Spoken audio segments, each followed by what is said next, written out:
Laut Militer atau Kolin Lamil menggelar pameran bertema konektivitas Laut Nusantara di markas Kolin Lamil Tanjung Priuk, Jakarta Utara. Pameran ini digelar untuk merayakan hari ulang tahun Kolin Lamil yang ke-55. Beberapa kendaraan tempur yang dipamerkan ini diantaranya ada tank Leopard 24A dari Angkatan Darat, ada juga tank Boyevaya Machina dan Landing Vehicle Track dari Marinir. Tidak ketinggalan juga ada kapal perang KRI Landing Safety Tank yang mampu menampung hingga 10 tank Leopard di dalam kapal itu. Juga turut dipamerkan di sana. Nah, di ulang tahun yang ke-55 ini, Kolin Lamil juga menggelar ajang pemilihan putra-putri bahari yang dibuka secara umum untuk tingkat pelajar SMA se-DKI Jakarta. Ajang ini bertujuan untuk menumbuhkan karakter budaya maritim di kalangan putra-putri Indonesia tentunya.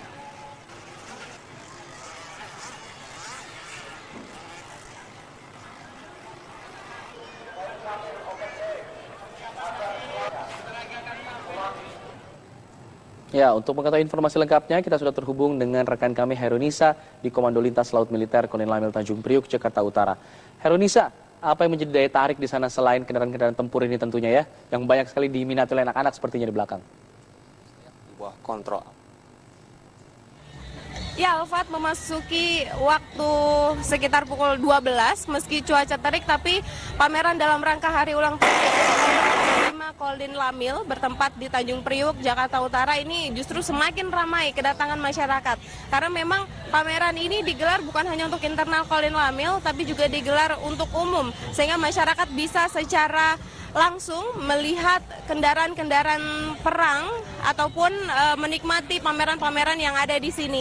Dari pagi saya lihat salah satu kendaraan tempur yang dipamerkan adalah kendaraan tank Leopard yang kalau Anda bisa lihat cukup menarik perhatian masyarakat, khususnya para anak kecil untuk naik dan berfoto bersama di atas tank Leopard ini. Saya akan coba mewawancarai salah satu masyarakat yang datang di pameran Kolin Lamil. Bapak, minta waktu sebentar. Dengan Bapak siapa? Ini Tiara tuh. Dengan Pak siapa, Pak? Oh, Pak Suryono. Pak Suryono. Pak Suryono, boleh lihat ke kamera, datang dari mana, Pak? Oh, dari Kampung Walang, Tanjung Priuk. Kampung Walang, Tanjung Priuk. Dari Tanjung Priuk, bersama siapa saja? Bersama anak sama istri. Oke. Pak, melihat pameran Kolin Lamil ini, pendapatnya seperti apa? Oh, ya, pendapatnya saya sangat senang gitu. Sangat gembira. Apa sih yang ingin dilihat datang ke pameran ini, Pak? Ini ya kapal-kapal terbaru sama ini terbaru. Tank. Untuk datang ke pameran-pameran seperti ini baru pertama kali atau sudah pernah sebelumnya? Baru pertama kali saya. Oke, baik. Terima kasih, Pak. Dan selamat berakhir pekan bersama keluarga. Itu salah satu masyarakat yang datang ke sini untuk menikmati waktu akhir pekan mereka bersama keluarga. Dan yang berbeda tahun ini, Kolin Lamil juga menggelar ajang pemilihan putra-putri bahari. Ini untuk pertama kalinya digelar dan dibuka secara umum untuk pelajar SMA se-Jakarta. Dan diharapkan dengan ajang pemilihan putra-putri bahari ini dapat semakin memperkenalkan atau mendekatkan masyarakat dengan kegiatan-kegiatan budaya maritim. Karena mengingat Indonesia, Presiden Republik Indonesia sendiri, Joko Widodo, ingin membentuk Indonesia sebagai poros maritim dunia. Itu Alfat yang bisa kami kabarkan dari Kolin Lamil, Tanjung Priuk, Jakarta Utara. Kami kembalikan ke studio. Terima kasih Herunisa, bisa jadi alternatif liburan buat keluarga di sana. Terima kasih Herunisa mengabarkan dari sana.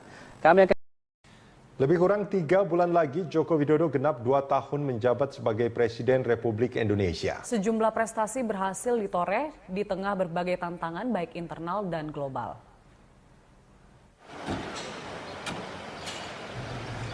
Pemerintahan Jokowi merupakan salah satu pemerintahan dengan era yang penuh dengan dinamika. Meski perlambatan ekonomi global pernah melanda negeri ini, namun lebih banyak perubahan positif terutama dalam aspek pembangunan infrastruktur serta kebijakan ekonomi jangka panjang. Pembangunan infrastruktur jalan menjadi salah satu fokus utama dari pemerintahan Jokowi JK. Hal itu sejalan dengan pemikiran Presiden Jokowi yang menganggap bahwa permasalahan utama logistik di Indonesia adalah buruknya infrastruktur transportasi di Indonesia. Pembangunan infrastruktur yang tengah dipacu oleh pemerintahan Jokowi JK adalah Trans Jawa, Trans Sumatera, Manado Bitung, Balikpapan, dan Samarinda. Jika dijumlahkan secara keseluruhan panjangnya mencapai 6.000 km. Presiden Joko Widodo mengatakan saat ini ada 88 proyek infrastruktur yang menjadi prioritas pemerintah dan sudah masuk dalam tahap pelaksanaan atau konstruksi. Seperti diketahui, proyek tersebut merupakan proyek strategis nasional yang ada dalam Peraturan Presiden Nomor 3 Tahun 2016 tentang percepatan pelaksanaan proyek strategis nasional. Jokowi menegaskan proyek tersebut akan dapat menciptakan nilai tambah bagi pembangunan di daerah. Pasalnya, proyek yang berjumlah 225 proyek tersebut dilaksanakan di seluruh wilayah Nusantara, mulai dari Sumatera, Jawa, Kalimantan, Bali, Nusa Tenggara, Maluku hingga Papua.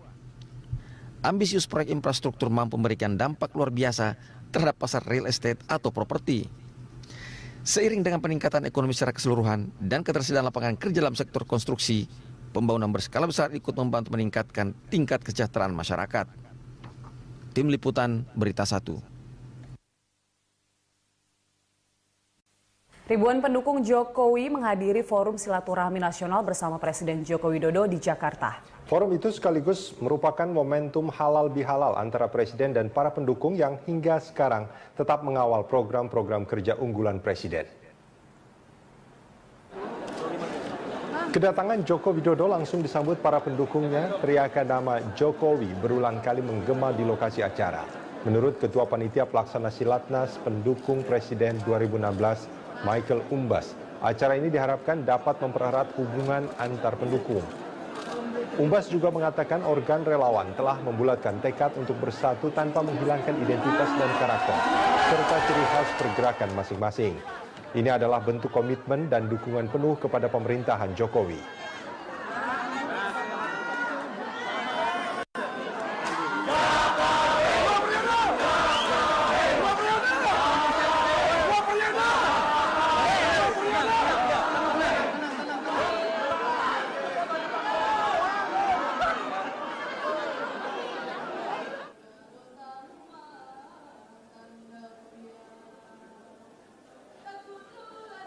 Dipersembahkan oleh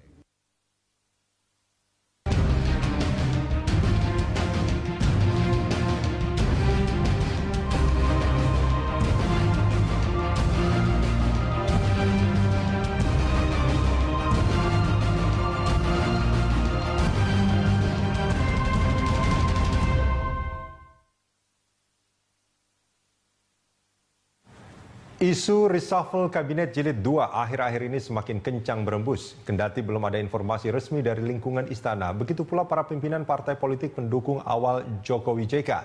Tapi melihat sinyal yang muncul, publik memprediksi Presiden Jokowi dalam waktu dekat akan melakukan reshuffle Kabinet kedua untuk mempercepat program kerja. Tanggal 27 Oktober 2014, Presiden Joko Widodo di Istana Negara Jakarta melantik 34 orang menteri untuk membantu mewujudkan program kerja Nawacita yang jadi agenda utama. Tercatat sepanjang sejarah, baru kali ini pelantikan kabinet para menteri memakai dress code batik, bukan mengenakan pakaian formal setelan kemeja, celana, jas dan dasi seperti di era Presiden RI sebelumnya. Waktu terus berputar, roda pemerintahan pun terus berjalan. Namun belum genap setahun kabinet bekerja, muncul berbagai kegaduhan politik akibat ulah sebagian menteri yang membuat wibawa pemerintahan Jokowi JK terdegradasi. Belum lagi ada menteri bekerja di luar arahan yang diinginkan Jokowi.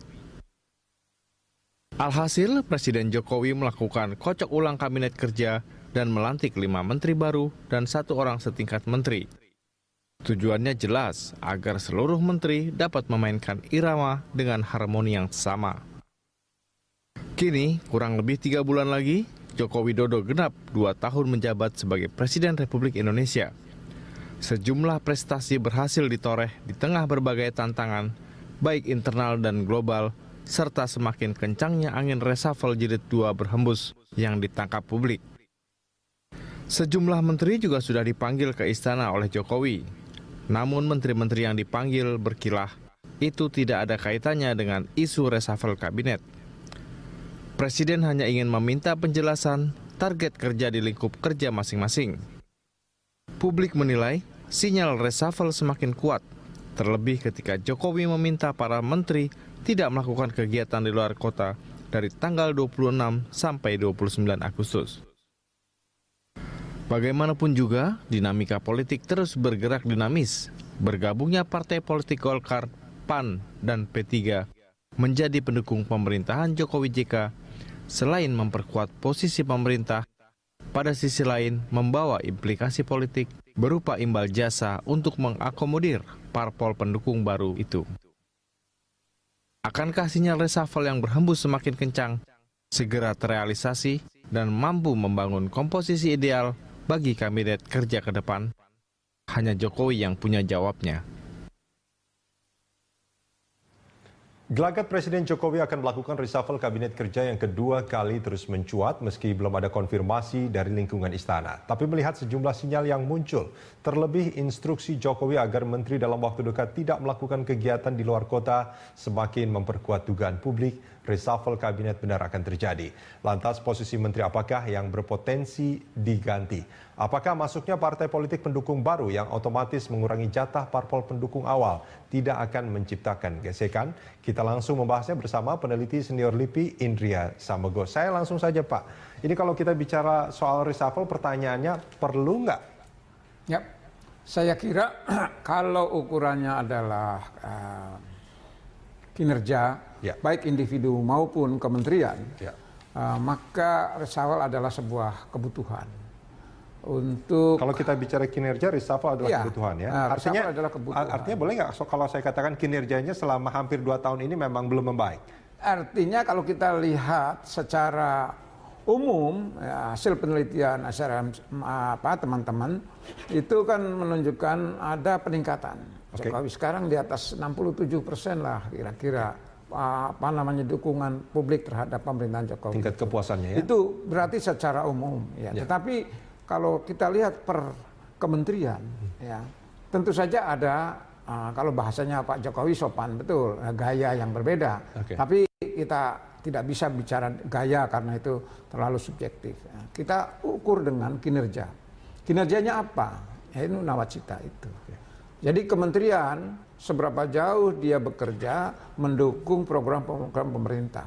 Okay. Nah, buat saya sebagai orang luar melihat Jokowi jelas instruksinya. Tidak ada visi misi kementerian. Yang ada visi misi pemerintah Jokowi JK. Artinya tinggal ngikuti saja. Nah, syukur-syukur misalnya gaya Jokowi itu diikuti juga. Okay. Kesederhanaan dan kerja keras, ya seperti yang dia himbau terus kerja gitu. Seberapa jauh? Nah, kalau menteri semuanya bekerja seperti Jokowi akan kelihatan. Mungkin kepuasan publik akan lebih dari 67% itu. Nah, ini kalau misalkan tadi Pak Indria mengatakan bahwa instruksinya jelas adalah nawacita, tidak ada visi misi kementerian, yang ada adalah visi misi pemerintahan Jokowi JK. Betul. Lalu ini kementerian mana saja nih Pak yang sebetulnya tidak sejalan dengan nawacita itu, yang visi misinya seolah-olah berbeda dengan pemerintahan Jokowi JK? Terus terang aja ada 34 kementerian ya. Tidak mungkin kita mengurai satu persatu, tapi yang mencolok, yang cukup signifikan itu kementerian yang berhubungan langsung dengan kebutuhan pelayanan publik, ya, dan pembangunan infrastruktur. Contohnya pelayanan publik itu misalnya ada kesehatan, ada perempuan, ada termasuk juga yang mendasar sih sebetulnya pendidikan, tenaga kerjaan gitu, itu mendasar sekali karena tantangan kita sekarang adalah outcome dari pendidikan itu adalah lapangan kerja terserap di mana, ini semua tergantung pada seberapa jauh pemerintah membuat strategi-strategi penciptaan lapangan kerja yang lebih memihak kepada pekerja-pekerja lokal gitu. Oke, pelayanan publik, kementerian yang bersentuhan dengan pelayanan publik. Pelayanan publik itu ya banyaklah keuangan, pajak gitu kan. Kemudian juga investasi, misalnya entah BKPM atau Kementerian Teknis Ekonomi yang ada itu. Karena kita ini juga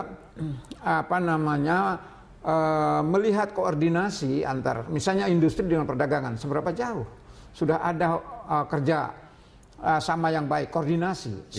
Sampai sekarang saya kira masih banyak orang mengatakan koordinasi cuma di mulut saja. Koordinasi cuma di mulut. Karena ada egoisme sektoral. Itu saya jadi ingat waktu pas jelang Ramadan, di bulan Ramadan juga harga daging sapi itu ada yang menteri yang mengatakan bahwa stoknya cukup, tapi kita justru kekurangan. Pertanian sebetulnya dengan perdagangan misalnya kan.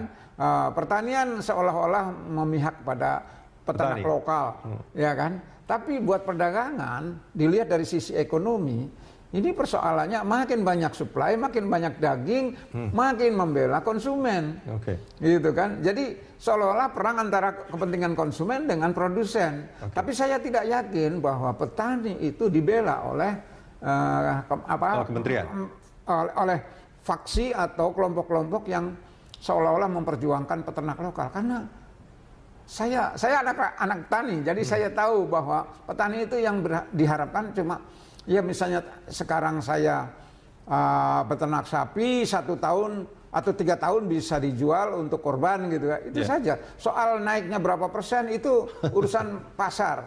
Ya. Jadi kalau kita membaca di surat kabar ada wah ini kepentingan, saya kira itu adalah bentuk-bentuk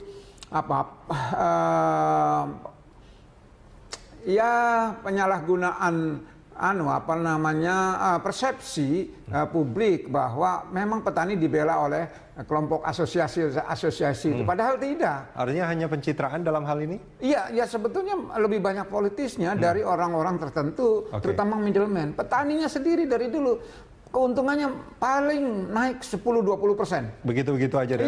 Iya, petani. Tapi orang-orang yang bergerak secara politis membela peternak seolah-olah mereka sungguh-sungguh, misalnya sapi beratnya 300 atau 500 kilo, dagingnya hanya 35%, kemudian 1 kilo 35-40 ribu.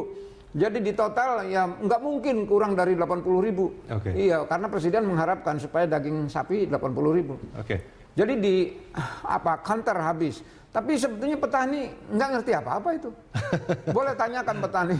Nggak artinya apakah termasuk Kementerian Pertanian juga ini ya, yang patut dievaluasi? Iya, jadi pertanian itu patut dievaluasi. Perdagangan? Apalagi misalnya sekarang banyak petani-petani yang gagal panen.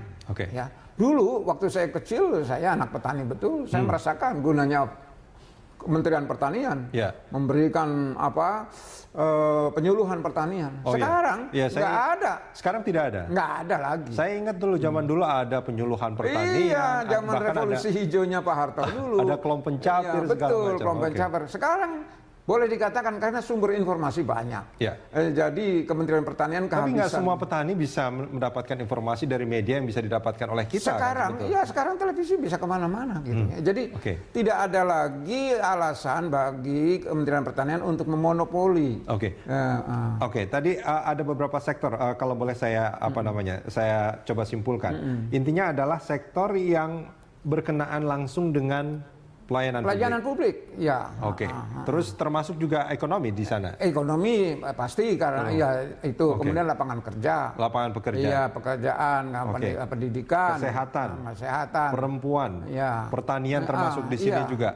Artinya banyak sekali kementerian di kabinet yang sekarang ini yang sebetulnya kalau boleh dinilai mungkin jauh dari memuaskan. Kalau menurut saya pertama jumlahnya juga kebanyakan masih. 34 itu. Ya kalau kita bicara mengenai bagaimana kita ingin melihat adanya efektivitas pemerintahan daerah, mestinya kecuali 5 urusan yang menjadi domain pusat, lainnya diserahkan kepada Pemda. Dulu juga kan ini sebetulnya sebelum pemerintahan ini berdiri. Undang-Undang 2299 itu sudah ada. Nah, dari 34 kementerian ini artinya banyak sekali kementerian yang dianggap belum memuaskan, artinya patut dievaluasi, bahkan itu juga patut untuk diganti menterinya. Ya, artinya ini persoalannya dua, bisa saja diganti, bisa juga hanya rotasi. Seperti saya dengar belakangan itu ada beberapa yang boleh dikatakan salah tempat. Misalnya ada nanti ketua Bappenas itu yang selama ini secara historis itu adalah orang-orang UI, ekonom UI. Sekarang bukan orang ekonom UI, gitu kan. Jadi harus ganti. Saya dengar misalnya Bambang Brojonegoro mau digeser ke situ misalnya.